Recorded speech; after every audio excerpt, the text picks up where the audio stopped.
السلام علیکم ورحمۃ اللہ وبرکاتہ۔ اعوذ باللہ من الشیطان الرجیم، بسم اللہ الرحمن الرحیم۔ رب اشرح لی صدری ویسر لی امری واحلل عقدۃ من لسانی یفقہوا قولی۔ آج ہم 12ویں سپارے کا آغاز کریں گے، اور 12واں سپارہ شروع کرنے سے پہلے ہم 11ویں سپارے کے اہم نکات کا جائزہ جو ہے وہ لے لیتے ہیں اور ان کو دیکھ لیتے ہیں کہ ہم نے 11ویں سپارے میں کیا سیکھا تھا۔ اللہ تعالیٰ کن سے محبت رکھتا ہے؟ پاک صاف رہنے والوں سے محبت رکھتا ہے۔ اور علم حاصل کرنے سے انسان کے اندر کیا پیدا ہوتا ہے؟ نرمی پیدا ہوتی ہے۔ جیسے کہ ہم نے 11ویں سپارے میں پڑھا تھا کہ بدوؤں کا ذکر تھا، جو گاؤں میں رہنے والے لوگ ہیں ان کا ذکر تھا کہ وہ جاہل بھی ہوتے ہیں اور سخت بھی ہوتے ہیں۔ تو علم انسان کے اندر نرمی پیدا کرتا ہے، یعنی عالم کی جو ہے وہ فضیلت ہے۔ اب قرآن کی اہمیت کا دیکھ لیتے ہیں کہ قرآن ہمارے زندگی میں کتنا اہم ہے، کہ قرآن کو آپ جب بھی سیکھیں تو کس نیت سے سیکھیں؟ عمل کے لیے سیکھیں، یعنی صرف ایک تلاوت کرنا عمل نہیں، یعنی بچوں کو بھی سورتوں کا مفہوم سمجھائیں، عمل کی بات ضرور بتائیں، اور اپنے عمل سے جو ہے وہ آپ قرآن کی تصدیق کریں۔ اب 12ویں سپارے کا آغاز کرتے ہیں۔ وَمَا مِن دَابَّةٍ فِي الْأَرْضِ إِلَّا عَلَى اللَّهِ رِزْقُهَا وَيَعْلَمُ مُسْتَقَرَّهَا وَمُسْتَوْدَعَهَا كُلٌّ فِي كِتَابٍ مُبِينٍ۔ یعنی زمین میں چلنے والا کوئی جاندار ایسا نہیں جس کا رزق اللہ کے ذمے نہ ہو، جس کے متعلق وہ نہ جانتا ہو کہ کہاں وہ رہتا ہے اور کہاں وہ سونپا جاتا ہے۔ سب کچھ ایک صاف دفتر میں موجود ہے۔ یعنی اللہ تعالیٰ نے کیا بتایا ہے کہ اللہ تعالیٰ ہر چیز کے بارے میں علم رکھتے ہیں، کہ اللہ تعالیٰ نے ہر جاندار کا رزق جو ہے وہ اپنے ذمے جو ہے وہ لے رکھا ہے۔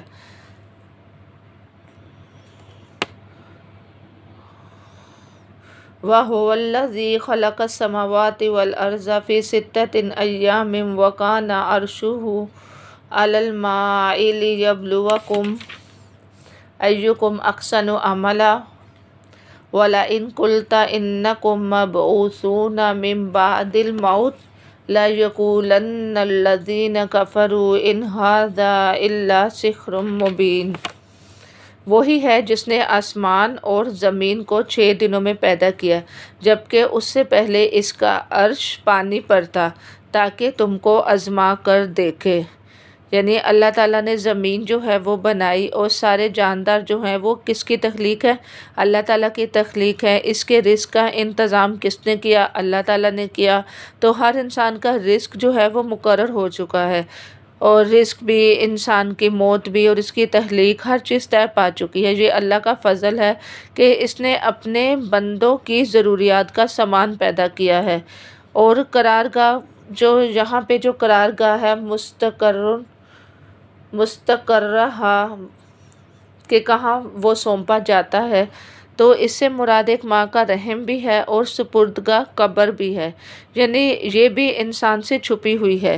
مستقر کو بھی کون جانتا ہے؟ اللہ تعالیٰ جانتا ہے۔ یہ علم انسان کی تقدیر میں کیا ہے وہ سب کس میں محفوظ ہے؟ ایک لوح محفوظ میں۔ یعنی حدیثوں سے ہمیں کیا پتہ چلتا ہے کہ تخلیق کی ابتدا کب ہوئی؟ اتوار کو ہوئی۔ اور انسان کی تخلیق کا مقصد کیا ہے؟ جیسے کہ اگلی آیتوں میں بتایا کہ اللہ تعالیٰ نے انسان کو کیوں پیدا کیا؟ احسن عمل، کہ تم میں سے کون اچھے عمل کرتے ہیں، یعنی انسان کی کیا نیت ہے، اس کا کیا طریقہ ہے، اور موت کے وقت جو ہے وہ کیا کرتے ہیں۔ یعنی آپ صلی اللہ علیہ وسلم کو بتایا جا رہا ہے، اگلی آیتوں کا جو ترجمہ ہے، کہ اب اگر اے نبی صلی اللہ علیہ وسلم تم کہتے ہو کہ لوگ مرنے کے بعد دوبارہ اٹھائے جاؤ گے، تو منکرین فوراً بول پڑیں گے، یہ تو صریح جادوگری ہے۔ اگر ہم ایک خاص مدت تک ان کی سزا کو ٹالتے ہیں تو وہ کہنے لگتے ہیں کہ آخر کس چیز نے اسے روک رکھا ہے۔ جس روز اس سزا کا وقت آ گیا تو وہ کسی کے پھیرے نہ پھر سکے گا اور وہی چیز ان کو آ گھیرے گی جس کا وہ مذاق اڑاتے ہیں۔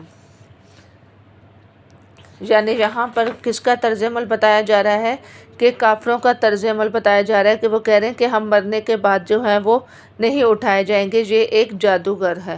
تو اللہ تعالیٰ کیا کہہ رہے ہیں کہ یہی جو ان کا مذاق ہے، یہی ان کو آ کر جو ہے وہ گھیرے گا۔ اس کے بعد اللہ تعالیٰ نے اپنی رحمت اور تکلیف کے بارے میں جو ہے وہ بتایا ہے کہ اگر کبھی ہم انسان کو اپنی رحمت سے نوازنے کے بعد پھر اس سے محروم کر دیتے ہیں تو وہ مایوس ہو جاتا ہے اور ناشکری کرنے لگتا ہے، اور اگر اس مصیبت کے بعد جو اس پر آئی تھی ہم اسے نعمت کا مزہ چکھاتے ہیں تو کہتے ہیں کہ میرے تو سارے دل در پار ہو گئے، پھر وہ پھولا نہیں سماتا اور اکڑنے لگتا ہے۔ اس عیب سے پاک اگر کوئی ہے تو بس وہ لوگ جو صبر کرنے والے ہیں اور نیکوکار ہیں، اور وہی ہیں جن کے لیے درگزر بھی ہے اور بڑا اجر بھی ہے۔ یعنی انسان کی نیچر بتائی گئی ہے کہ انسان کیا کرتا ہے، جو رحمت جو ہے وہ آتی ہے تو اس پر تکبر کرتا ہے، اور پھر جب وہ تکلیف آتی ہے تو اس پر کیا ہوتا ہے، مایوس ہو جاتا ہے۔ تو خوشحالی میں انسان کو جو ہے وہ ناشکری نہیں کرنی چاہیے۔ اب اگر ہم حضرت یوسف علیہ السلام کی زندگی کو دیکھیں تو ان کے کتنے تکلیف دہ حالات تھے، تو عزیز مصر میں جا کے ان کو خوشحالی ملی، جیل خانے سے لے کر مصر کے تخت پر وہ بٹھا دیے گئے۔ تو اچھے حالات ہمیشہ جو ہے وہ نہیں رہتے، تو انسان کو شکر ادا کرنا چاہیے۔ یعنی تکلیف میں جو ہے وہ انسان کیا کرتا ہے، یہاں پہ کیا بتایا جا رہا ہے کہ وہ تکلیف میں ناشکری کرتا ہے، اور مصیبت کے بعد جو اس پر آئی تھی تو ہم اسے جب نعمت کا مزہ چکھاتے ہیں تو وہ اس پر اکڑ جاتا ہے۔ تو انسان کے دونوں رویے بتائے گئے ہیں، ایک نعمت کا اور ایک تکلیف کا۔ تکلیف پہ انسان صبر کرے اور نعمت پہ شکر کرے، کیونکہ یہاں پر کیا بتایا گیا ہے کہ جو صبر کرنے والے ہیں اور نیکوکار ہیں، یعنی جو بد اخلاقی سے پاک جو ہوتے ہیں اور جو صبر کرتے ہیں تو ان سے مصیبتیں جو ہیں وہ جلدی ہٹ جاتی ہیں۔ اس کے بعد آپ صلی اللہ علیہ وسلم کے بارے میں بتایا جا رہا ہے کہ کیا یہ کہتے ہیں کہ پیغمبر نے صلی اللہ علیہ وآلہ وسلم نے یہ کتاب خود گڑھ لی ہے؟ کہو اچھا یہ بات ہے تو اس جیسی گڑھی ہوئی صورتیں 10 صورتیں تم بنا لو، اور اللہ کے سوا اور جو جو تمہارے معبود ہیں ان کو بھی مدد کے لیے بلا سکتے ہو تو بلا لو، اگر تم انہیں معبود سمجھتے ہو تو اس میں اگر تم سچے ہو۔ اب اگر وہ تمہارے معبود تمہاری مدد کو نہیں پہنچے تو جان لو کہ یہ اللہ کے علم سے نازل ہوئی ہے، اور یہ کہ اللہ کے سوا کوئی حقیقی معبود نہیں۔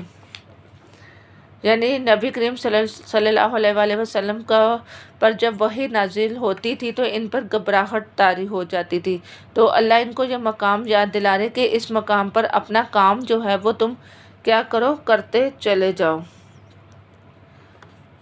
اور ہمارے ساتھ بھی ایسا ہوتا ہے کہ جب ہم ان ویلڈ کاموں میں پڑتے ہیں تو اپنے کام کو جو ہے وہ ہم کیا کریں، فوکس کریں، اور لوگوں کو کیا کہا جا رہا ہے کہ اس کی عبادت کی طرف آؤ، یعنی دین کی زینت چاہتے ہو تو ایسے لوگوں کو کیا ہوگا، دنیا ہی میں اس کا بدلہ ملے گا۔ جو صرف کیا چاہتے ہیں، دنیا کی عزت چاہتے ہیں یا دنیا کا مال و متاع چاہتے ہیں، یعنی صرف دنیا ہی مانگتے ہیں۔ یعنی یہاں پہ کیا بتایا جا رہا ہے کہ جو کچھ انہوں نے دنیا میں بنایا وہ سب ملیا مٹ ہو گیا، اب ان کا سارا کیا دھرا محض باطل ہے، یعنی سب برباد ہو جائے گا۔ ریاکار نیک اعمال کو دکھاوے کے طور پر جو ہے وہ کرتے ہیں، تو سزا ان کے لیے بتائی جا رہی ہے کہ کچھ لوگ فطرت پر ہوتے ہیں، کتاب ہدایت کے جو ہے وہ بالکل یہ لوگ قریب ہوتے ہیں اور علم کو جو ہے وہ پا لیتے ہیں، اور کچھ لوگ علم کے گہوارے میں ہوتے ہیں لیکن پھر بھی ہدایت کو نہیں پاتے، یعنی علم کا ماحول ان کے ارد گرد جو ہے وہ ہوتا ہے لیکن وہ پھر بھی ہدایت کو نہیں پا لیتے۔ اور کچھ لوگ کیسے ہوتے ہیں، جو فطرت کے قریب ہوتے ہیں اور ہدایت کو پانے میں ان کو مشکل پیش نہیں آتی۔ جیسے کہ حضرت ابراہیم علیہ السلام تھے، بتوں کے ماحول میں جو ہے وہ رہتے تھے، لیکن انہوں نے علم کو اور ہدایت کو پا لیا۔ اور حضرت نوح علیہ السلام کا بیٹا جو تھا وہ علم کے گہوارے میں رہتا تھا، لیکن وہ پھر بھی ہدایت کو نہیں پا سکا۔ تو یہ سب اللہ تعالیٰ کی تقدیر ہے۔ اللہ تعالیٰ سے دعا کرنا چاہیے کہ ہم بھی فطرت کے اور ہدایت کے جو ہیں وہ قریب ہوں۔ تو ظالم پر اللہ کی لعنت ہے جو اللہ پر جھوٹ باندھتے ہیں اور دین میں نقص نکالتے ہیں، حق کی پیروی سے روکتے ہیں اور دین میں ٹیڑھا پن نکالتے ہیں۔ دوسروں کو گمراہ کرنا ظلم ہے اور انہیں کیا کیا جائے گا؟ دگنا عذاب دیا جائے گا۔ بھٹکانے والوں کو دگنا عذاب ہوگا۔ آخرت میں عذاب آنے سے پہلے ان کی یہ سب مکاریاں ختم ہو جائیں گی۔ ایمان اور اچھے عمل اور اپنے رب کے حضور انسان کو جو ہے وہ گڑ گڑانا چاہیے، کیونکہ ایک طرف اکڑنے والے اور دوسری طرف ڈرنے والے لوگوں کی مثال ہے۔ تو ان کی مثال کیا ہے؟ جو بہرے ہیں، گونگے ہیں، اندھے ہیں، جو اکڑنے والے ہیں۔ تو ہم کس گروہ سے بلونگ رکھتے ہیں؟ اپنے آپ کو ٹٹول کر دیکھیں، کیا ہم اکڑنے والوں میں شامل ہیں کہ یا ڈرنے والوں میں شامل ہیں؟ پھر حضرت نوح علیہ السلام کا ذکر ہے کہ ان کو ان کی قوم کی طرف جو ہے وہ بھیجا۔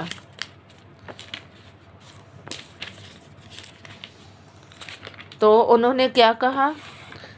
کافی سرداروں نے اپنے آپ کو کیا سمجھا کہ ہم جو ہیں وہ بڑے ہیں اور تمہارے پیروکار جو ہیں وہ غریب ہیں، تو تم پر کسی طرح کی فضیلت جو ہے وہ نہیں ہے۔ یعنی پیغمبر کا کام کیا ہوتا ہے؟ ہدایت دینا ہوتا ہے، لیکن لوگ جو ہیں وہ کیا کرتے ہیں؟ ریسورس کو دیکھتے ہیں کہ اگر کوئی بڑا ہمیں پیغام دے، جس کے پاس مال زیادہ ہے یا جس کا سٹیٹس زیادہ ہے، تو ہم اس کی بات مانیں گے۔ لیکن دین کی دعوت میں یہ کرائٹیریا نہیں اللہ نے رکھا، بلکہ کیا ہے کہ اگر دین والے غریب لوگ بھی اگر اس کی پیروی جو ہے وہ کرتے ہیں تو وہ اللہ لوگوں کے تقوی کو جو ہے وہ دیکھتا ہے، ان کے دل کو دیکھتا ہے۔ اور نوح علیہ السلام نے کیا کہا کہ میں واضح دلیل لے کر آیا ہوں، تو تم ایمان جو ہے وہ تمہارا جو ہے وہ اس وقت تک نہیں آ سکتا جب تک کہ تم اس راستے پر جو ہے وہ نہ آؤ، یعنی سیدھے راستے پر۔ تو میرے دلائل کو دیکھو، میرا اجر کس کے پاس ہے؟ یعنی یہاں پہ بار بار سورۃ الحوت میں کیا ذکر آ رہا ہے کہ نہیں اجر میرا مگر اللہ کے ذمے۔ یعنی ایک پیغمبر کی یہ خوبی ہوتی ہے کہ وہ اجرت نہیں مانگتا اپنے کام پر۔ ایمان والوں کا درجہ جو ہے وہ عظیم ہے رب کی نظر میں۔ جیسے کہ بلال کا مقام دیکھو، وہ کتنے غریب تھے اور تپتی ریت میں جو ہے وہ ان کو گھسیٹا جاتا تھا، اور دوسری طرف فرعون کا مقام دیکھو، اسی طرح سے عمر کو دیکھو، یہ بھی سٹیٹس تھے دین جو انہوں نے تھا ان کا دنیا میں، لیکن کس طرح سے ان کو دین نے جو ہے وہ بدل دیا۔ تو دین انسانوں کی جو قدر ہے وہ کس کی وجہ سے کرتا ہے؟ اس کے ایمان کی وجہ سے کرتا ہے، کیونکہ اللہ کے نظر میں مچھر کے پر کے برابر بھی عزت نہیں ہے انسان کی اگر اس کے اندر ایمان ہی نہیں۔ تو اللہ کی نظر میں وہ جاہل ہے جو حقیقت سے غافل ہے۔ حقیقت کیا ہے؟ وہ حقیقت ہے ہدایت، فطرت، جس پر اللہ تعالیٰ نے انسان کو پیدا کیا، اسلام۔ تو ہمیں کیا ہونا چاہیے؟ ایمان والا ہونا چاہیے، تقوی والا ہونا چاہیے، کیونکہ جو لوگ اگر یہ شروع سے پہلے سپارے سے اس کی کو میرے ساتھ جو ہے وہ میرے قرآن کے سفر میں میرے ساتھ ہے، تو ان کو اندازہ ہو گیا ہوگا کہ اللہ تعالیٰ نے کتنا تقوی والوں کا ذکر کیا، کتنا ایمان والوں کا ذکر کیا، کہ کس طرح سے ان کی قدر کی جاتی ہے۔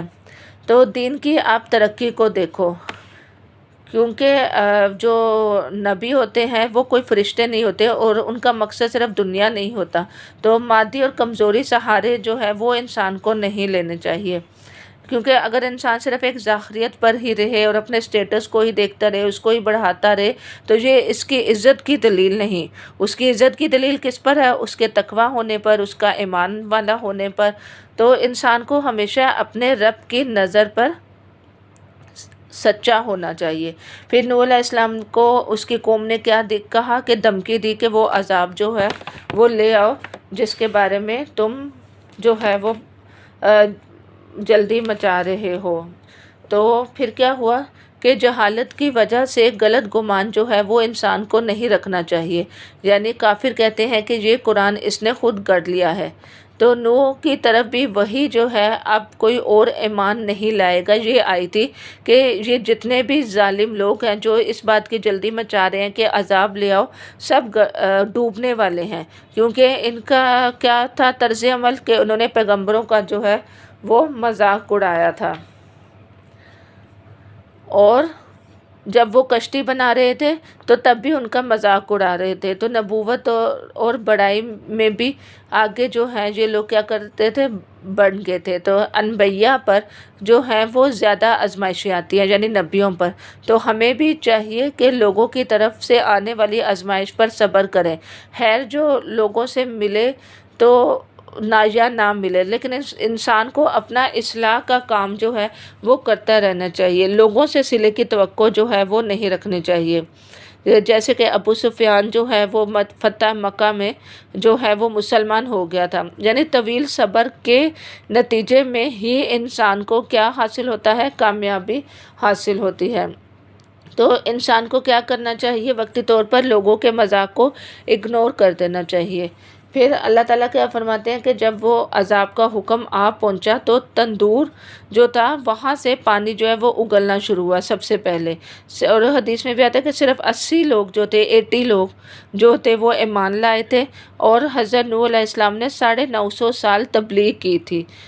آج کل تو اتنے انسان کی عمر بھی نہیں ہوتی، اور دیکھیں ان کے اندر کتنا صبر تھا حضرت نوح علیہ السلام کے اندر، اور وہ سواری میں جب سوار ہوتے تھے ہوئے یا پھر آپ دروازہ بھی بند کریں، کیونکہ یہ بہت خوبصورت آیت ہے کہ وَقَالَ ارْكَبُوا فِيهَا بِسْمِ اللَّهِ مَجْرَاهَا وَمُرْسَاهَا، کہ جب وہ کشتی پر سوار ہوئے تھے تو انہوں نے کیا دعا مانگی تھی کہ سوار ہو جاؤ، اس میں اللہ ہی کے نام سے اس کا چلنا ہے اور اس کا ٹھہرنا ہے، اور میرا رب بڑا غفور الرحیم ہے۔ اس سے ہمیں کیا پتہ چلتا ہے کہ انسان کو سفر شروع کرنے سے پہلے بسم اللہ پڑھنی چاہیے، یا دروازہ بند کرے تو بھی بسم اللہ پڑھے، یا کوئی لائٹ آف کرے تو بھی بسم اللہ پڑھے، یعنی مجریہا جو ہوتا ہے وہ انہوں نے کشتی چلتے وقت یہ دعا جو ہے وہ پڑھی تھی۔ اب ان کے بیٹے کا ذکر ہے کہ ان کا بیٹا جو ہے وہ بری صحبت کا شکار تھا، یعنی وہ برے لوگوں کے ساتھ جو ہے وہ رہتا تھا، اور اس کا موت کا وقت جو تھا وہ مقرر تھا، یعنی اگر انسان مضبوط قلعوں میں بھی رہ جائے لیکن جب موت آتی ہے تو وہ پھر اپنے وقت پر انسان کی جان نکال کے لے جاتی ہے۔ اس بیٹے نے کیا کیا تھا، پہاڑ کا سہارا لیا تھا، یعنی اپنے باپ کی بات نہیں مانی تھی، اور کیا ہوا، اس کے اوپر پانی کی جو ہے وہ ایک موج آئی تھی اور یہ ڈوبنے والوں میں شامل ہو گیا تھا۔ اس کے بعد کیا ہوا کہ اے زمین پانی نگل جاؤ، کچھ عرصے کے بعد رب کا حکم جو ہے وہ آیا تھا، جب یہ پانی جب اس زمین سے پورا خشک ہو گیا تھا، تو آپ کا طرز عمل بتایا جا رہا ہے، یعنی حضرت نوح علیہ السلام کا، کہ انہوں نے اللہ تعالیٰ سے کہا کہ یہ میرا بیٹا جو ہے وہ میرے اہل میں سے تھا، یعنی انہوں نے اللہ تعالیٰ سے التجا کی کہ شاید میرے بیٹے کی معافی ہو جائے، لیکن وہ شرک کرنے والوں میں سے تھا، اس لیے اللہ تعالیٰ نے ان کے دعا قبول نہ کی، یعنی کہ وہ اگر خون کے رشتے بھی، اس سے ہمیں یہ بات پتہ چلتی ہے، تب بھی ہوتے ہیں جب وہ ایمان کے رشتے ہوں، تو دنیا میں اولاد جو ہے وہ نیکی کا باعث ہو گی تو ہی وہ آخرت میں ملے گی، لیکن اگر اولاد ہی آپ کی نیک روش پر نہیں چلے گی تو وہ پھر آخرت میں آپ کو جنت میں کیسے ملے گی۔ تو ہمیں اللہ تعالیٰ توفیق عطا فرمائے کہ ہم اولاد کی تربیت جو ہے وہ کریں، اور نبیوں کی سفارش بھی اس کو کام آئے گی جو ایمان والا ہوگا۔ رسول اکرم صلی اللہ علیہ وسلم کی حدیث کا بھی مفہوم ہے کہ متقی دوست ہوں گے جو قیامت کے دن چاہیں گے کہ وہ میرے رشتہ دار ہی کیوں نہ ہوں، یعنی متقی دوست جو ہیں وہ سب سے زیادہ جو ہیں وہ آپس میں قریب ہوں گے قیامت میں۔ تو نوح علیہ السلام نے اس سوال پر جو انہوں نے اللہ تعالیٰ سے بولا تھا اپنے بیٹے کے بارے میں معافی مانگی لی، یعنی نبی کا کیا طرز عمل ہوتا ہے کہ فوراً جب وہ غلط کام کرتے ہیں یا ایسی چیز جو اللہ کو ناپسند ہو تو وہ فوراً معافی مانگ لیتے ہیں، جیسے کہ حضرت آدم علیہ السلام نے بھی معافی مانگی، اس کے بعد کیا کہا کہ حکم ہو اے نو اتر جا، ہماری طرف سے سلامتی اور برکتیں ہیں تجھ پر اور ان گروہوں پر جو تیرے ساتھ ہیں، اور جو گروہ ایسے بھی ہیں کچھ جن کو ہم کچھ مدت سمان زندگی بخشیں گے، پھر انہیں ہماری طرف سے دردناک عذاب پہنچے گا۔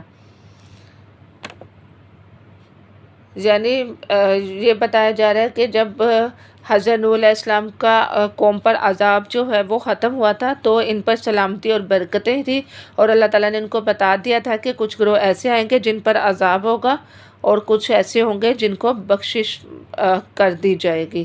تو اے نبی صلی اللہ علیہ وسلم، یہ غیب کی خبریں ہیں جو ہم تمہاری طرف وحی کریں، اس سے پہلے نہ تم ان کو جانتے تھے اور نہ تمہاری قوم، بس صبر کرو، انجام کار متقیوں ہی کے حق میں ہے۔ یعنی انجام جو ہے وہ کس کا اچھا ہے؟ صبر کرنے والوں کا اور متقی کا۔ یعنی سورۃ الحود جو ہے وہ اتنی زیادہ وہ ایمان کی حلاوت سے اور انسان کو جو ہے وہ اللہ تعالیٰ ایک کے بعد دوسری قوم کے واقعے اور ان پر ہونے والے عذاب کا ذکر کرتے ہیں کہ اس کے بارے میں آتا ہے کہ آپ صلی اللہ علیہ وسلم نے کہا کہ اس صورت نے مجھے بوڑھا کر دیا۔ یعنی یہ ایسی صورت ہے جو انسان کو سوچنے پر مجبور کر دیتی ہے کہ ابھی بھی میرے پاس وقت ہے کہ میں سنبھل جاؤں، اتنا کچھ پڑھنے کے بعد بھی کیا میں نہیں سنبھل پاؤں گا؟ کیا میں نہیں ایمان کی روش اختیار کروں گا؟ تو آپ جب یہ ساری صورت پڑھیں گے تو آپ کو اندازہ ہوگا کہ اس میں اللہ تعالیٰ نے کس طرح سے انسان کو جو ہے وہ ڈراوے کا حکم دیا ہے اور انسان کو بولا ہے کہ تم اب بھی قیامت آنے سے پہلے سنبھل جاؤ۔ اس کے بعد اب دوسری قوم کے عذاب کا ذکر ہے۔ پہلے ہم نے کس کے بارے میں پڑھا؟ قوم نوح کے بارے میں۔ اب عاد کے بارے میں ہم پڑھیں گے، اور عاد کی طرف ہم نے ان کے بھائی ہود کو بھیجا۔ اس نے کہا اے برادران قوم، اللہ کی بندگی کرو، تمہارا کوئی خدا اس کے سوا نہیں۔ اس سے یہ پتہ چلتا ہے کہ سارے رسولوں نے ہمیں کیا پیغام دیا؟ ایک ہی پیغام دیا۔ وہ کیا تھا؟ وہ تھا اللہ تعالیٰ کی وحدانیت۔ تو تم نے محض جھوٹ گھر رکھے ہیں۔ اے برادران قوم، اس کام پر میں تم سے کوئی اجر نہیں مانگتا، میرا اجر تو اس کے ذمہ ہے جس نے مجھے پیدا کیا۔ کیا تم عقل سے کام نہیں لیتے؟ یعنی عاد کی قوم جو تھی وہ کیا تھی؟ وہ ایک بہت ہی سرکش جو ہے وہ قوم تھی، اور ان کی طرف جو ہے وہ لعنت ہوئی اللہ تعالیٰ کی، اور یہ دھتکار دیے گئے۔ انہوں نے جواب دیا اے ہود، تو ہمارے پاس کوئی صریح شہادت لے کر نہیں آیا، اور تیرے کہنے سے ہم اپنے معبودوں کو نہیں چھوڑ سکتے اور تجھ پر ایمان لانے والے نہیں۔ ہم تو یہ سمجھتے تھے کہ تیرے اوپر ہمارے معبودوں میں سے کسی کی مار پڑ گئی ہے۔ یعنی عاد کی طرف اس کے بھائی ہود کو بھیجا۔ ہود بھائی کا لفظ اس لیے استعمال ہوا ہے کیونکہ کیا کہتے ہیں کہ انسان کو آپس میں اپنائیت کا جو ہے وہ احساس ہو، یعنی ان کی قوم کو جو احساس ہو کہ آپ کا کوئی خیر خواہ جو ہے وہ آیا ہے آپ کو دین کا کام دینے، ایمان کی دعوت دینے۔ تو ان کی بتوں کی پوجا جو ہے وہ کیا ہے؟ حقیقت میں کچھ بھی نہیں۔ تو انسان کو استغفار اور معافی طلب کرنی چاہیے، یعنی توبہ کرنا اور پلٹ آنا سے کیا ہوتا ہے؟ قوت میں اضافہ ہوتا ہے، اور رحمتوں اور برکتوں کے دروازے کھلتے ہیں۔ دنیا کے معاملات میں استغفار کرنا چاہیے۔ مثلاً اگر کوئی بے اولاد ہے تو وہ زیادہ سے زیادہ استغفار کرے، توبہ کرے۔ تو رسول اکرم صلی اللہ علیہ وسلم جس کا نامہ اعمال اس کو خوش کر دے تو وہ کیا عمل اختیار کرے؟ استغفار زیادہ کرے۔ استغفار زیادہ کرے گا تو اس کے نامہ اعمال اس کو خوش کر دیں گے۔ ہود علیہ السلام معجزہ لے کر آئے تھے، لیکن انہوں نے اپنے کیا کہا کہ میں نے رب پر بھروسہ کیا، ہر جاندار اس کے کنٹرول میں ہے۔ پیغمبر جو ہے وہ بہادر ہوتا ہے اور توکل مانگنا چاہیے، کیونکہ یہ بھی ایمان کا حصہ ہے کہ میرا رب سیدھی راہ پر ہے۔ پھر ان پر عذاب کا حکم آ گیا، یعنی نیک عمل کے باوجود بھی اللہ کی رحمت ہے۔ یعنی اگر ہم نیک عمل کر رہے ہیں تو اس میں ہمارا کوئی طرز عمل نہیں یا ہماری کوئی کوشش نہیں، جو بھی ہے یہ اللہ کی رحمت کی وجہ سے ہے، اور اللہ کے فضل سے یہ کام اپنے نتیجے کو پہنچے ہیں۔ تو سرکشوں کے پیچھے نہ پڑے، کیونکہ لعنت کی گئی عاد کی قوم پر اور وہ دھتکار دیے گئے۔ اب سمود کی قوم کا ذکر ہے۔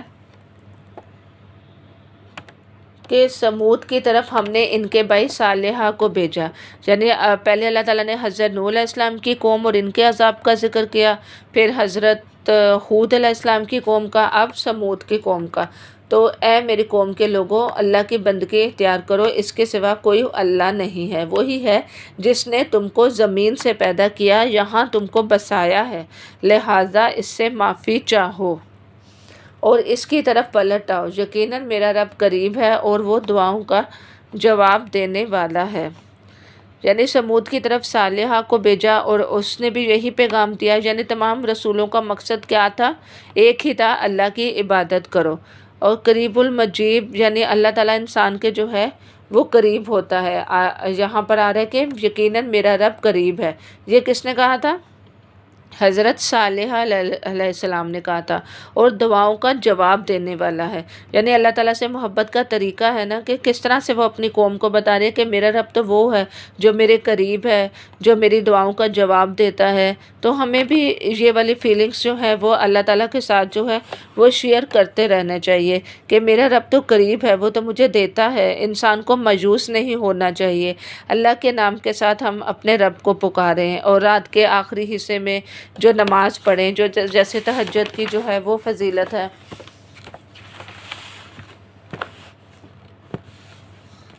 تو ان کی قوم نے جو ہے وہ کیا کیا؟ ان کی قوم نے جو ہے وہ ان کے خلاف جو ہے وہ چال چلی، یعنی اس نے کیا کہا کہ تیری بات نے ہمیں شک میں پڑا دیا۔ انسان سمجھ رہا ہوتا ہے کہ یہ حق ہے، لیکن انسان کا نفس اس کے آگے چلا جاتا ہے۔ مثلا ضرورت مند آئے، گھر پر آئے تو سائل کو انسان کیا کرتا ہے؟ ہوتے ہوئے بھی نہیں دیتا۔ کیوں؟ اپنے نفس کے شک کی وجہ سے، اور ایک اضطراب کسی کیفیت انسان کے اندر آ جاتی ہے۔ جیسے کہ یہاں پر جو ہے وہ بتایا جا رہا ہے کہ جو صالح علیہ السلام کی قوم کا جو طرز عمل ہے اس کے بارے میں جو ہے وہ بتایا جا رہا ہے کہ صالح نے کہا تھا کہ جو ان کے معجزے کے طور پر اونٹنی جو ہے وہ آئی تھی کہ اس کو تکلیف نہیں پہنچانی، لیکن انہوں نے کیا کیا؟ تکلیف تو دور کی بات، اس کی کونچلیں کاٹ ڈالی، اور یہ لوگ 3 دن گھروں میں رہے۔ یعنی کونچلیں جو ہیں وہ ایک شخص نے کاٹی تھی، اور اس کا عذاب جو ہے وہ ساری قوم کو دیا گیا۔ یعنی دل کو دیکھا جاتا ہے، وہ قلب سے کیا تھے؟ اس برے شخص کے ساتھ تھے جس نے اس اونٹنی کی کونچلیں کاٹی تھی۔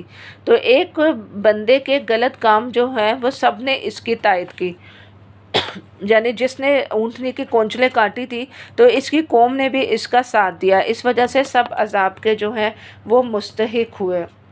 مگر انہوں نے کیا کیا؟ اونٹنی کو مار ڈالا۔ اس پر صالحہ نے ان کو خبردار کر دیا کہ بس اب 3 دن اپنے گھروں میں اور رہ لو، بس یہ ایسی میعاد ہے جو جھوٹی ثابت نہ ہوگی۔ یعنی سب اس برائی کے کام میں جو ہے وہ ملوث تھے۔ تو ہمیں اس آیتوں سے کیا پتہ چلتا ہے؟ یہ جو صالح علیہ السلام کی قوم کا جو ذکر ہے، یعنی سمود کی قوم، کہ ہمیں ظلم کا ساتھ نہیں دینا چاہیے۔ ظلم باتوں کو آپ کبھی بھی جسٹیفائی نہ کریں، ان کو کبھی بھی تائید نہ کریں، ان کا ساتھ نہ دیں، برائی کو آپ دل سے برا جانیں۔ تو ان پر عذاب کا حکم آیا اور ایک زلزلے نے ان کو تباہ کر دیا، اور اللہ کی رحمت سے دور کر دیے گئے یہ قوم۔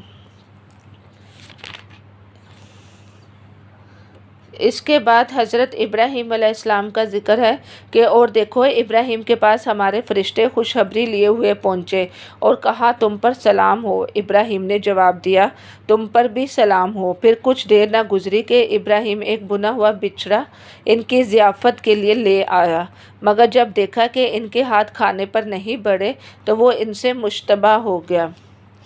یعنی حضرت ابراہیم علیہ السلام کو فرشتے جو ہیں وہ کیا خوشخبری لے کر آئے تھے؟ کہ ان کی ولادت کی خوشخبری لے کر آئے تھے۔ تو حضرت ابراہیم علیہ السلام کی صفت بتائی جا رہی ہے کہ وہ کھانا بنا کر لے آئے۔ یعنی اس سے ہمیں پتہ کیا چلتا ہے کہ جب بھی کوئی مہمان آئے تو ہمیں فوراً اس کی ضیافت کی فکر کرنی چاہیے اور وہ زیادہ کھانے کا اہتمام کرنا چاہیے۔ تو وہ اللہ کے دوست تھے اور مہمان نوازی کے تکلفات سے تو بچنا چاہیے، لیکن ابراہیم علیہ السلام پہلے شخص تھے جنہوں نے مہمان نوازی میں پہل کی تھی۔ تو 3 دن سے زیادہ مہمان کو جو کھانا ہے کھلائے، تو وہ کیا ہوتا ہے؟ صدقہ ہے، یہ ایمان کا حصہ ہے۔ تو اپنی استطاعت سے بڑھ کر جو ہے وہ تکلفات میں نہ انسان پڑے، لیکن مہمان نوازی جو ہے وہ کرے۔ تو ان آیتوں سے ہمیں مہمان نوازی کا بھی پتہ چلتا ہے، لیکن فرشتے حالی ایک خوشخبری نہیں لے کر آئے تھے، بلکہ ان کو جو ہے وہ ان کی جو حضرت لوط علیہ السلام کی قوم پر جو عذاب آنا تھا، وہ ایک بری خبر بھی ان کے پاس لے کر آئے تھے، کہ جب انہوں نے دیکھا کہ مہمان کے ہاتھ کھانوں کی طرف نہیں بڑھ رہے تو وہ اچھے ارادے سے نہیں آئے، تو انہوں نے کہا کہ ڈرو نہیں، ہم ایک مشن پر ہیں۔ اسحاق اور یعقوب کی خوشخبری بھی دی۔ حضرت سارہ علیہ السلام کی 80 سال کی عمر تھی، اور حضرت ابراہیم علیہ السلام کی 100 سال کی عمر تھی۔ تو 100 سال کی عمر میں کھڑے ہو کر بعض لوگ نماز بھی پڑھتے ہیں، یعنی اللہ تعالیٰ اگر انسان کو صحت دے اور دل میں ایمان کی حلاوت ہو تو یہ سب کیا کام ہے، اللہ کی توفیق سے ملتے ہیں۔ تو اللہ تعالیٰ سے رو کر نیکی کی توفیق مانگے کہ اے اللہ میں کھڑے ہو کر کیوں نہیں نماز پڑھ پاتی، میری نمازیں کیوں نہیں پوری ہو پاتی، ہم صرف دنیا ہی کے لیے کیوں روتے ہیں، عبادت میں بھی روئیں، عبادت میں بھی اچھی عبادت کی کریں، برکت اور توفیق مانگے اللہ تعالیٰ سے زیادہ صدقہ کریں، استغفار کریں، تو انشاءاللہ اللہ تعالیٰ ہمیں بھی نیکی کی توفیق دے گا، کیونکہ جب تک اللہ توفیق نہ دے تو پھر وہ کام نہیں ہوتے۔ انسان جو ہے وہ کیا کرتا ہے، پروپیگنڈا کا شکار ہو جاتا ہے۔ تو اللہ تعالیٰ انسان کو ہمت بھی دیتا ہے بڑھاپے میں، اگر انسان کی نیت خالص ہو۔ تو فرشتے کہنے لگے کہ اللہ کے حکم سے تعجب کرتی ہو، یعنی حضرت ابراہیم علیہ السلام کی بیوی کا طرز عمل کا ذکر ہے۔ تو جب حضرت ابراہیم علیہ السلام سے خوف دور ہو گیا تو قوم لوط کے بارے میں جھگڑنے لگے، کیونکہ وہ ایک حساس مسلمان تھے نا، تو ان کا ان کو مخلت دے دے، ہدایت دے دے۔ تو ہر چیز میں ابراہیم اپنے رب کی طرف پلٹتے تھے۔ وہ حلیم وہ شخص ہوتا ہے جو غصہ نہیں کرتا، اور اگر اس کے ساتھ کوئی جھگڑا کرتا ہے تو وہ بدلہ لینے میں بھی جلدی نہیں کرتا، اور اواب وہ ہوتا ہے جو ہر وقت اپنے رب کے سامنے گڑ گڑاتا ہے، آہ و بکا کرتا ہے، منیب پلٹنے والا۔ فرشتوں نے کہا کہ یہ عذاب کیا ہے، آ کر رہے گا۔ یعنی یہاں پہ جو ابراہیم کی جو 3 صفت بتائی گئی تھی اس کے بارے میں بتا رہی تھی کہ حلیم، اواہ، منیب، کہ وہ ابراہیم علیہ السلام کیا تھے۔ تو ہمیں بھی اپنے اندر یہ صفات پیدا کرنی چاہیے کہ ہم بھی حلیم ہو، یعنی کون سے والا حلیم شخص جو نرم دل ہوتا ہے، غصہ نہیں کرتا، اور اواب کون ہوتا ہے جو اپنے رب کے سامنے گڑ گڑاتا ہے، عاجزی کرتا ہے، اور منیب جو بار بار پلٹتا ہے، معافیہ مانگتا ہے۔ تو اللہ تعالیٰ سے دعا ہے کہ اللہ تعالیٰ ہمارے اندر بھی ابراہیم جیسی صفات پیدا کرنے کی توفیق عطا فرمائے۔ تو فرشتوں نے آگے کیا کہا کہ یہ عذاب آ کر رہے گا، یہ ٹلے گا نہیں، یہ رب کا فیصلہ ہے۔ تو ہمارے فرشتے لوط کے پاس آئے، یہ مصیبت کا دن ہے۔ فرشتے جو ان کی شکل میں تھے، یعنی جوان آدمی تھے کی شکل میں تھے، تو حضرت لوط علیہ السلام نے کہا کہ یہ میری بیٹیاں، یعنی قوم کی بیٹیاں ہیں، ان کو لے لو، یعنی تم نے اگر اپنی خواہش پوری کرنی ہے تو میری قوم کی بیٹیاں حاضر ہیں۔ تو مہمان کو ہر طرح کی تکلیف سے بچایا جائے۔ ایک مرد بھی حضرت لوط علیہ السلام کی قوم میں ایمان نہیں لایا، ان کی بیوی بھی نہیں لائی، صرف 2 بیٹیاں جو تھی وہ ان کی ایمان لائیں۔ تو یہ قوم جو تھی یہ بالکل خواہشات میں اندھی ہو گئی تھی، وہ کہنے لگے کہ ہمیں عورتوں سے کوئی دلچسپی نہیں ہے، استغفر اللہ، کہ وہ کہتے ہیں کہ صرف ہم اپنی مردوں سے لذت حاصل کرنا چاہتے ہیں۔ بے شک مجھے اپنی قوم میں سب سے زیادہ اندیشہ یہ ہے کہ وہ قوم لوط والی برائی میں مبتلا نہ ہو جائے۔ یہ نبی کریم صلی اللہ علیہ وسلم نے فرمایا تھا کہ مجھے اپنی قوم سے یہ ڈر ہے کہ کہیں وہ قوم لوط والی برائی میں مبتلا نہ ہو جائے، جس پر اللہ کا قہر اترا تھا، عذاب اترا تھا، پتھروں کی بارش ہوئی تھی۔ تو اللہ تعالیٰ سے دعا ہے کہ ہماری قوم کے اندر، یعنی نبی کریم صلی اللہ علیہ وسلم کی امت میں، یہ عادت اور یہ والی برائی نہ شامل ہو۔ اللہ تعالیٰ ہم سب کو ان سے بچائے رکھے، آمین۔ لوط علیہ السلام نے کہا کہ کاش میں تمہارا مقابلہ کر سکتا، کچھ حصہ رات کا گزر جائے تو اس بستی سے لے کر نکل جاؤ، صبح کا وقت ان کے عذاب کا ہے۔ اور ہمارا حکم آ گیا، اوپر کی بستی کو نیچے سے پٹخا۔ حدیث کا مفہوم ہے کہ حضرت جبرائیل علیہ السلام آئے اور اپنے پر کی نوک سے اوپر بستی کو لے کے گئے اور پھر الٹا پٹخا، جیسے کہ ایک بچہ یا کوئی برتن پکڑتا ہے اس کو اونچائی میں لے کے جائے اور پھر زور سے نیچے پھینکے۔ استغفراللہ، اللہ تعالیٰ ہمیں بچائے اللہ کے عذاب سے۔ اور وہ نشان زیادہ پتھر تھے، اور مکہ والوں سے یہ حطہ کچھ دور بھی نہیں تھا۔ تو یہ سارے واقعات مکہ والوں کو سنائے جا رہے ہیں کہ یہ مصیبت تمہارے اوپر بھی آتی ہے۔ یعنی حضرت لوط علیہ السلام کی قوم کا ذکر ہے۔ یعنی اب ہم نے کتنی قوموں کے ذکر کا پڑھ لیا؟ سب سے پہلے حضرت نوح علیہ السلام، پھر حضرت ہود علیہ السلام، اور پھر قوم سمود کا ذکر، اور اب قوم لوط کا ذکر۔ اب آ رہا ہے ذکر مدین میں ان کے بھائی شعیب کو بھیجا۔ تو سب سے اہم چیز کیا ہوتی ہے؟ عبادت، کہ عبادت کو انسان کیا کرے؟ اپنی زندگی میں رکھے۔ تو اسلام کے یہ سارے احکام انسان کو جو ہے وہ معلوم ہونے چاہیے، اور وہ اپنے حق پر جو ہے وہ روتے ہیں اور دوسروں کو بھول جاتے ہیں۔ یعنی یہ جو ہے وہ کون سی قوم تھی؟ قوم شعیب۔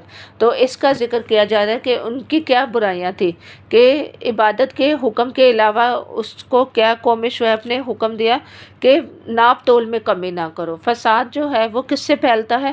ظلم سے پھیلتا ہے۔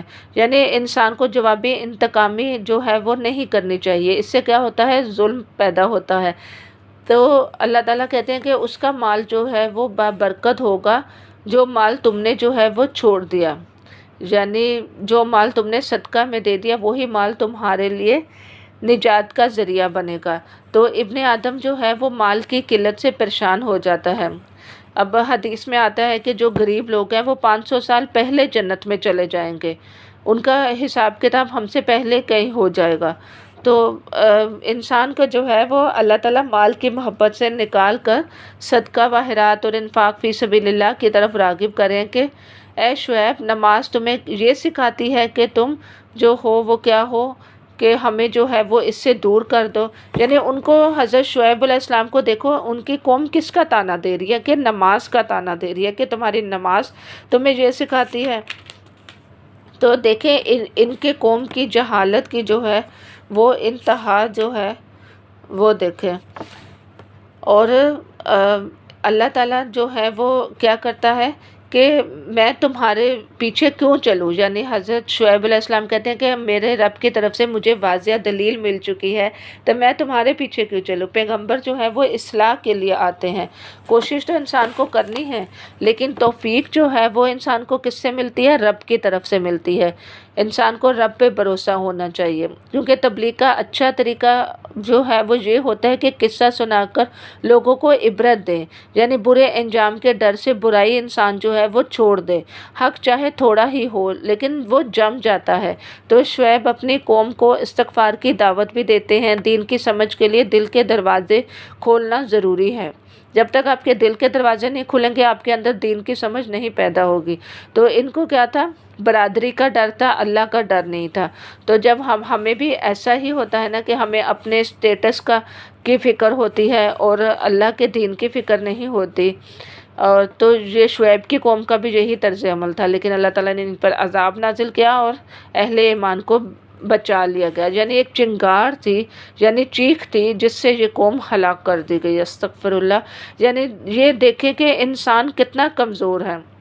اگر ہمارے آس پاس کا ماحول ذرا سا بھی ہمارے رہنے کے قابل نہ ہو یا زہریلی گیس ہمارے ارد گرد پھینک دی جائے تو انسان کی موت واقع ہو جاتی ہے، یا اگر انسان زیادہ دیر بھوکا رہے تو اس کی موت واقع ہو جاتی ہے۔ اور یہاں پہ اس قوم کی تباہی کو دیکھیں کہ اس کی قوم چیخ سے ہلاک کر دی گئی۔ یعنی انسان جو ہے وہ ایک خاص لیول تک جو ہے وہ آواز جو ہے وہ سن سکتا ہے، اگر زیادہ آواز ہوتی ہے تو اس سے بھی انسان کی موت واقع ہو سکتی ہے۔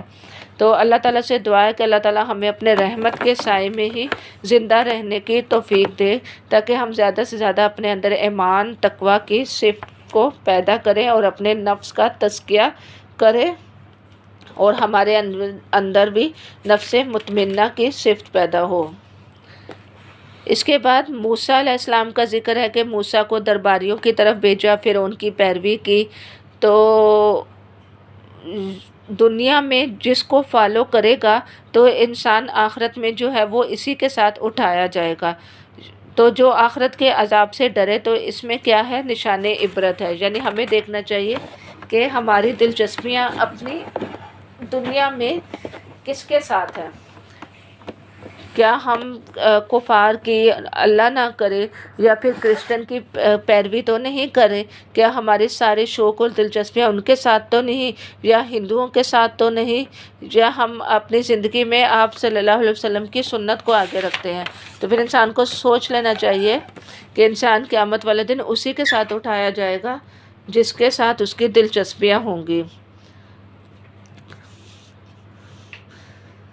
دنیا میں پکڑ تو نہیں ہوگی، لیکن ایک دن اللہ کی پکڑ تو آئے ہی گی۔ تو بدبخت انسان جو ہے وہ کیا ہے کہ سانس لیتا ہے اور چلاتا ہے تو وہ سب اس کا جو ہے وہ برابر ہو جائے گا، یعنی جہنمیوں کی جو آواز ہے وہ گدے جیسی ہو جائے گی، یعنی انتہائی شدت لیے ہوگی اس کی آواز۔ جو حدیث کا مفہوم ہے اس میں آتا ہے کہ جہنمی جو ہے وہ خون کے آنسو جو ہیں وہ روئیں گے، کیونکہ یہاں پر جو ہے وہ اللہ تعالیٰ نیک بخت اور بدبخت کا جو ذکر کریں کہ جو بدبخت ہیں وہ دوزخ میں جائیں گے، جو گرمی اور پیاس کی شدت سے وہ ہانپیں گے اور پھنکارے ماریں گے، اسی حالت میں وہ ہمیشہ رہیں گے جب تک کہ آسمان اور زمین قائم ہے۔ تو یہاں پہ دوزخ کا ذکر تھا، اس لیے میں نے کہا کہ دوزخ کی کیفیت انسان کو جو ہے وہ پتہ ہونے چاہیے کہ وہ دوزخ کیا بلا ہے، کہ وہ ایسی چیز ہے کہ جہاں پر انسان جو ہے وہ اتنا روئے گا، حدیث میں آتا ہے کہ اس کے آنسوؤں سے اگر کشتی چلانی پڑے تو کشتی بھی چل پڑے، اور پھر وہاں اس پر وہ ہمیشہ رہے گا، موت کو ایک مینڈے کی شکل میں ذبح کر دیا جائے گا۔ تو اللہ تعالیٰ سے دعا ہے کہ اللہ تعالیٰ ہمیں جہنم کی آگ سے بچائے، اللہم اجرنی من النار۔ تو نیک بخت کہاں پر رہیں گے؟ کیونکہ قرآن کا جو اصول ہے کہ جب وہ جہنم کا ذکر کرتے ہیں تو ساتھ ہی وہ جنت کا ذکر بھی کرتے ہیں کہ نیک بخت جنت میں رہیں گے اور وہ ہمیشہ اس میں رہیں گے۔ تو اللہ تعالیٰ سے دعا ہے کہ اللہ تعالیٰ ہمیں نیک بخت لوگوں میں شامل کریں تاکہ جنت ہمارا مقدر ہو۔ اس کے بعد موسیٰ علیہ السلام کو کتاب دی تھی تو انہوں نے کیا کیا تھا؟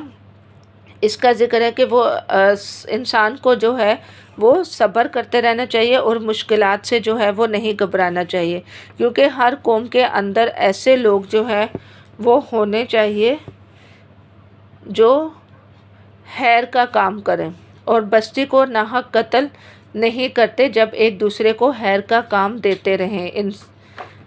یعنی ایک گروہ جو ہے وہ کون سا ہونا چاہیے؟ جو لوگوں کو نیکی کا حکم اور برائی سے روکتا رہے، یعنی امر بالمعروف و عن المنکر کا کام۔ تو یہ کون سی خبریں ہیں؟ یہ خبروں کے ذریعے غیب کی خبریں جو آپ صلی اللہ علیہ وسلم کو بتائی جا رہی ہیں۔ تو جو ایمان والے ہیں ان کا دل جو ہے وہ ان سارے واقعات سے کیسا ہوتا ہے؟ مضبوط ہو جاتا ہے۔ تو آسمان اور زمین میں جو کچھ بھی پوشیدہ ہے وہ سب اللہ کی قبضہ قدرت میں ہے، اور معاملات جو ہیں وہ اسی کی طرف جو ہیں وہ لوٹائے جاتے ہیں۔ تو چاہے نیکی چھوٹی ہو یا بڑی، ان سب کو کون جانتا ہے؟ اللہ تعالیٰ جانتا ہے۔ تو اللہ تعالیٰ سے دعا ہے کہ ہمیں اللہ تعالیٰ سورۃ الہود کو صحیح معنوں میں سمجھنے اور اس پر عمل کرنے کی توفیق عطا فرمائے۔ اب سورۃ یوسف کا آغاز کرتے ہیں۔ سورۃ یوسف جو ہے وہ مکی ہے اور عربی میں ہی اس قرآن کا بوجھ جو ہے وہ اٹھا سکتی ہے، یعنی یہ سورت جو ہے، یعنی یہ جو پورا قرآن ہے یہ عربی زبان میں جو ہے وہ لکھا گیا ہے، تو یہ ایک زبان عربی ہی ایسی ہے جو قرآن کا بوجھ اٹھا سکتی ہے، اس کے معنی کو بیان کر سکتی ہے۔ یہ ایک کہانی ہے جو آپ صلی اللہ علیہ وسلم کے علم میں نہیں۔ یہاں پر آ رہا ہے کہ الف لام را، یہ اس کتاب کی آیات ہے جو اپنی مدح صاف صاف بیان کرتی ہے، یعنی مدح سے مراد کہ عربی زبان جو صاف صاف بیان کرتی ہے کہ ہم نے اسے نازل کیا قرآن بنا کر عربی زبان میں تاکہ تم اہل عرب اس کو اچھی طرح سمجھ سکے۔ تو اے نبی صلی اللہ علیہ وسلم، ہم اس قرآن کو تمہاری طرف وحی کے بہترین پیرا میں واقعات اور حقائق تم سے بیان کرتے ہیں، ورنہ اس سے پہلے تو ان چیزوں سے بالکل ہی بے خبر تھا۔ یعنی یہ والی جو کہانی ہے حضرت یوسف علیہ السلام کی، آپ صلی اللہ علیہ وسلم کے علم میں نہیں تھی۔ تو خواب جو ہیں وہ 3 طرح کے ہوتے ہیں، کیونکہ آگے جا کے خواب کا ذکر ہے کہ یہ اس وقت کا ذکر ہے جب یوسف نے اپنے باپ سے کہا، ابا جان میں نے خواب میں دیکھا ہے کہ 11 ستارے ہیں اور سورج اور چاند ہے اور وہ مجھے سجدہ کر رہے ہیں۔ جواب میں اس کے باپ نے کہا، بیٹا اپنا یہ خواب اپنے بھائیوں کو نہ سناؤ۔ یعنی جہاں پہ خواب کی بات آئی ہے تو خواب جو ہے وہ 3 طرح کے ہوتے ہیں۔ ایک اچھا خواب ہے، وہ خوشخبری ہوتی ہے، اس پر شکر ادا کرنا چاہیے، اور دوسرا خواب وہ انسان کے اپنے خیالات ہوتے ہیں جو خواب کی شکل بن جاتے ہیں، اور تیسرا خواب شیطان کی طرف سے ہوتا ہے۔ تو نبی کریم صلی اللہ علیہ وسلم نے فرمایا کہ اللہ سے پناہ مانگو برا خواب آنے سے، یعنی جب بھی انسان کو برا خواب آئے تو وہ 3 بار تھتکارے یعنی تھوک دے، اور پھر کیا کرے، اپنی کروٹ بدل لے اور دعا پڑھ لے۔ تو یوسف علیہ السلام نے جو عجیب خواب دیکھا تو اس کو اپنے باپ کو جو ہے وہ بتایا۔ یعنی جیلس جو ہے وہ کون ہوتا ہے انسان کے ارد گرد، وہ جو اس کے سب سے زیادہ قریب ترین رہتا ہو، وہ انسان کی کیفیت ہوتی ہے کہ وہ حسد کا شکار ہو جاتا ہے۔ تو شیطان تو انسان کے ویسے ہی ساتھ لگا ہوا ہے، وہ انسان کا سری دشمن ہے، تو انسان کو شر سے بچنے کے لیے محتاط ہونا چاہیے، یعنی اپنے نعمت کے اظہار کو چھپانا چاہیے، کیونکہ جب تک خود ظاہر نہ ہو جائے، یعنی یہ حدیث کا مفہوم ہے کہ انسان اپنی نعمت کو فی الوقت جو ہے وہ چھپائے جب تک کہ لوگوں پر ظاہر نہ ہو جائے، کیونکہ حاسد جو ہے ہوتے ہیں، حسد کرنے والے، وہ پھر انسان کے مقصد کے راستے میں رکاوٹ بن جاتے ہیں۔ دین ایک نعمت ہے، تو دین کے انویسٹمنٹ کا ذکر جو ہے وہ نہ کریں، بلکہ اگر آپ نے دین میں کوئی بھی انویسٹمنٹ لگائی ہے یا مال لگایا یا کچھ، تو اس مال میں بلکہ کیا کریں، صدقہ و خیرات جو ہے وہ کرتا رہیں۔ لوگوں کی ضرورت کی حرص جو ہے وہ ہونی چاہیے کہ لوگوں کی ضرورتیں پوری ہوں۔ تو اس خواب سے تمہارا رب تمہیں کیا کرے گا، نبوت تم پر مقرر کرے گا اور بادشاہت۔ تو یہ جو قصہ جو ہے وہ شروع ہوا تھا، تو یہ اصل میں 2 ماؤں کی اولاد تھی، حضرت یوسف علیہ السلام کے جو بھائی تھے اور خود حضرت یوسف علیہ السلام، ایک سے 10 اور دوسرے سے 2 پیدا ہوئے تھے۔ تو یہ جو 10 بھائی تھے وہ طاقت اور جماعت میں اپنے آپ کو زیادہ فضیلت کے قابل یا اہمیت کے قابل سمجھتے تھے، اور وہ کیا چاہتے تھے کہ حضرت یوسف علیہ السلام کو مار ڈالو اور پھر بعد میں کیا کرو، نیک لوگ بن جانا، یعنی جان بوجھ کر غلطی کرنا گناہ ہے۔ تو پھر حضرت یوسف علیہ السلام کے بھائی نے کیا تدبیر چلی کہ گمنام کنویں میں اس کو پھینکا۔ تو ماں باپ کو بلیم کر کے ان سے فائدہ جو ہے وہ یہ اٹھاتے تھے یہ بھائی۔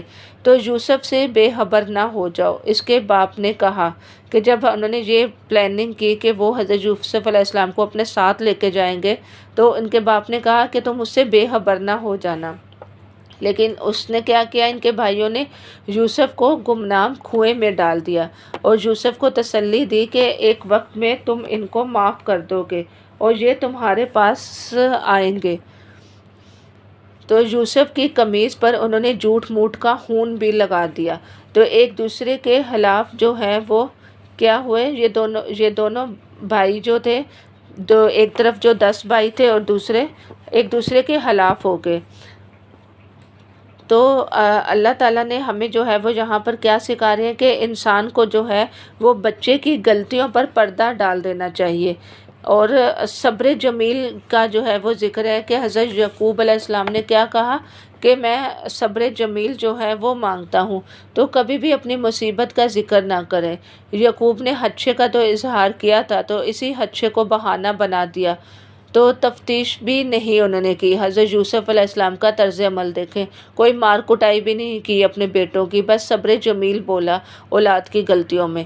تو یوسف کو چند درہم میں انہوں نے کیا کیا، قافلے والوں نے بیچ دیا کہ یہ کتنے حسین تھے، وہ قیمت کتنی تھوڑی انہوں نے رکھی، یعنی اتنے خوبصورت اور ان کی قیمت اتنی تھوڑی رکھی۔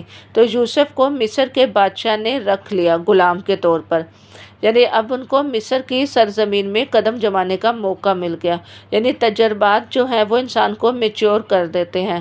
تو اللہ اپنے حکم پر نافذ کرنے پر جو ہے وہ پوری طرح سے قادر ہے۔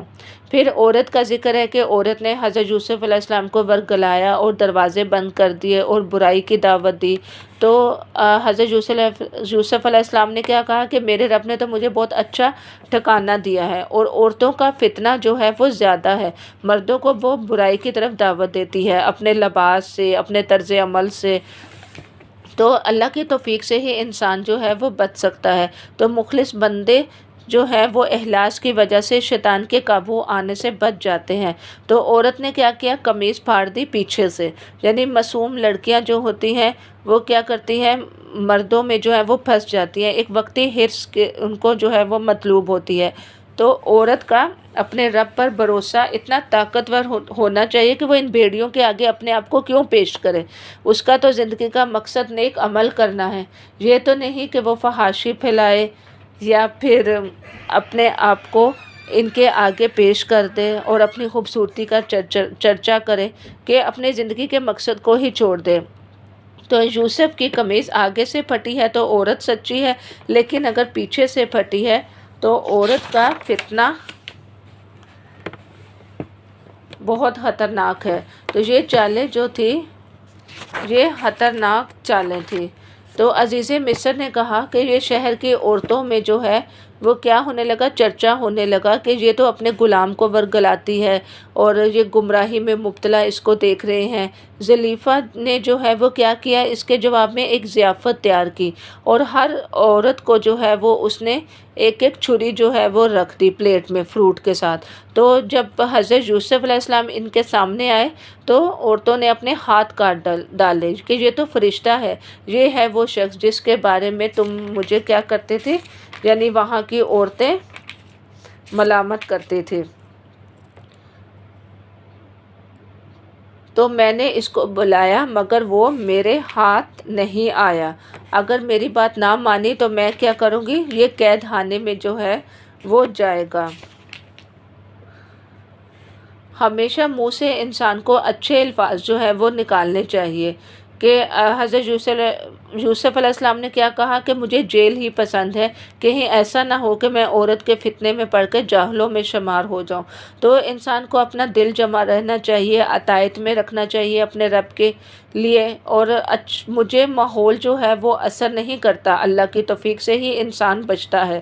یعنی ہمارا اگر ارد گرد کا ماحول ناسازگار ہے تو انسان صرف اللہ کی توفیق سے ہی بچ سکتا ہے۔ تو ساری عورتیں اس کی محبت میں گرفتار ہو گئی تو کیا ہوا، شر اور بڑھ گیا حضرت یوسف علیہ السلام کا۔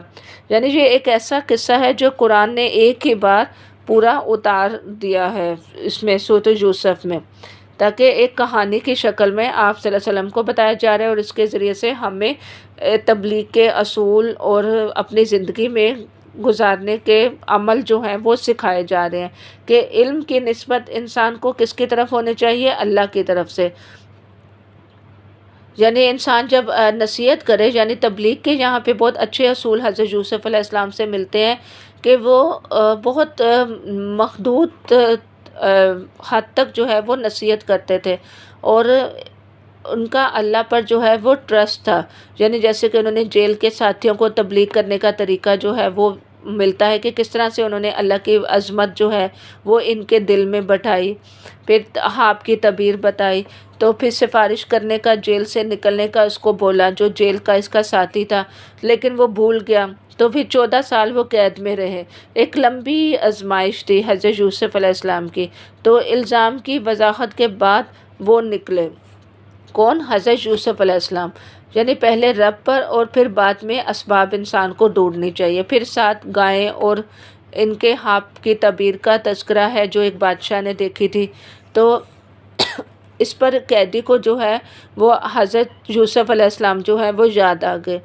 تو بادشاہ نے جب یہ بات سنی تو عورتوں کا حال پوچھا، یعنی اتنے عرصہ وہ جیل میں رہے تو یہ شکر کرنے کے کہ وہ جیل سے نکل جائیں گے، انہوں نے کہا کہ وہاں کی عورتوں کا کیا حال ہے۔ حضرت یوسف علیہ السلام نے یعنی اپنی کردار کی صفائی مانگی، تو عورتوں نے کیا کہا کہ اس میں کوئی برائی نہیں دیکھی۔ یعنی اتنی طویل سزا کے بعد وہ اس جیل سے جو ہے وہ نکلے۔ یعنی دنیا میں بھی ایسا ہوتا ہے کہ عورت کو جو ہے وہ بے قصور گھر سے نکال دیا جاتا ہے، پھر وہ میکے سال ہر سال بیٹھی رہ جاتی ہے۔ تو یہ اللہ کی طرف سے آزمائشیں آتی ہیں۔ تو کتنے عرصے کے بعد دیکھو حضرت یوسف علیہ السلام کا الزام جو ہے وہ صاف ہوا۔ تو عزیز مصر کی خیانت نہیں کی تھی، انہوں نے لوگوں کے سامنے دین کی بات کرنی ہوتی ہے، یعنی ایک پیغمبر جو ہوتا ہے، جو ایک داعی ہوتا ہے، اس کا کردار بالکل صاف ہوتا ہے اور اس نے دین کی بات آگے کرنی ہوتی ہے۔ اس وجہ سے انہوں نے اپنے کردار کی صفائی کے بارے میں بات کی۔ تو خیانت کا انجام جو ہے وہ اچھا نہیں ہوتا۔ تو آخری پیراگراف کا سورۃ یوسف کا جو 13واں سپارہ ہے، اس کا آخری پیراگراف کا ترجمہ پڑھ لیتے ہیں، پھر اختتام کر لیتے ہیں کہ یوسف نے کہا کہ اس سے میری غرض یہ تھی کہ عزیز یہ جان لے کہ میں نے در پردہ اس کی خیانت نہیں کی، یعنی اس کے ساتھ جو ہے میں نے خیانت نہیں کی، اور یہ کہ جو خیانت کرتے ہیں ان کی چالوں کو اللہ کامیابی کی راہ پر نہیں لگاتا۔ میں کچھ اپنے نفس کی برات نہیں کر رہا، نفس تو بدی پر اکساتا ہی ہے، اللہ یہ کہ کسی پر میرے رب کی رحمت ہو، بے شک میرا رب غفور الرحیم ہے۔ یعنی یہاں پر کیا کہا جا رہا ہے کہ اللہ تعالیٰ کن کی چالوں کو کامیابی کی راہ پر نہیں لگاتا؟ خیانت کرنے والوں کی کامیابی پر، یعنی جو خیانت کرنے والے ہوتے ہیں ان کو اللہ تعالیٰ کامیابی کی راہ پر جو ہے وہ نہیں لگاتا۔